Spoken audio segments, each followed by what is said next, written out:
এই পৃথিবীতে যত সুন্দর কাজ আছে তার মধ্যে সবচেয়ে সুন্দর কাজ হচ্ছে স্বামী তার স্ত্রীর সাথে সুন্দর করে সম্মান দিয়ে কথা বলছে আর তার স্ত্রী মুগ্ধ চোখে তাকাচ্ছে।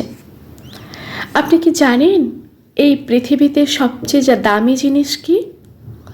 নারীর চোখে মুগ্ধতা। পুরুষরা সহজে মুগ্ধ হয়, তার নারীকে শাড়িতে দেখলে মুগ্ধ হয়, টিপ পরা দেখলে মুগ্ধ হয়, খোঁপার ফুলে মুগ্ধ হয়, হাতের চুড়ি কিংবা নুপুরের শব্দে মুগ্ধ হয়, হাসিতে মুগ্ধ হয়, রূপে মুগ্ধ হয়, গুণে মুগ্ধ হয়। হয়তো নারীকে পাঠানোই হয় এইভাবে যাতে তারা অন্যকে মুগ্ধ করতে পারে, কিন্তু নারী মুগ্ধ হয় ব্যবহারে, সুন্দর ব্যবহারে। আমাদের দেশে এখনো ভালোবাসার ভালো ব্যবহারের পার্থক্য জানে না অনেক পুরুষ, ভালোবাসার সম্মানের পার্থক্য জানে না অনেকেই। আমি অনেককেই দেখেছি তারা তাদের স্ত্রীকে অনেক ভালোবাসে, তাদের জন্য লক্ষ টাকা জমা রেখেছে, চাইলেই সব এনে দিচ্ছে, কিন্তু তারা সবার সামনে সুন্দর ব্যবহার দিতে জানে না।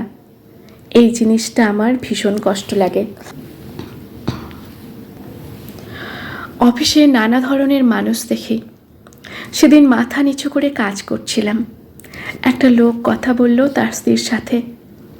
সে যে টোনে তার স্ত্রীর সাথে কথা বলল, আমি মাথা তুলে তাকাতে বাধ্য হলাম। মনে হলো সে কোনো এক সম্মানী ব্যক্তির সাথে কথা বলছে।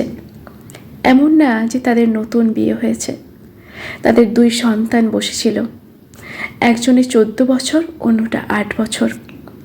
আমি লোকটাকে কেমন সেটা জানার আগে প্রথম ধারণা হলো লোকটা শিক্ষিত, ভীষণ শিক্ষিত একটা মানুষ।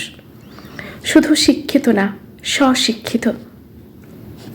তার স্ত্রীর চোখে আমি যে মুগ্ধতা আমি দেখেছি, আমার মনে হলো যেন সদ্য প্রেমে পড়া কোনো কিশোরী সে। দুজন 40 ছুঁই ছুঁই মানুষ তাদের নিত্য কথা বলছে, একে অপরকে সম্মান দিয়ে। আর আমার মনে হচ্ছে পৃথিবীতে এমন সুন্দর দৃশ্য খুব কমই ঘটে। তাই বলি নারীর মুগ্ধতা পুরুষের ব্যবহারে। এই অসাধারণ লেখাটি লিখেছেন রেজাউল করিম, পাঠে আমি শ্রাবণী দাস। ভালো লাগলে সকলে শেয়ার করে পৌঁছে দেবেন সমস্ত মানুষজনদের কাছে। ধন্যবাদ, ভালো থাকবেন।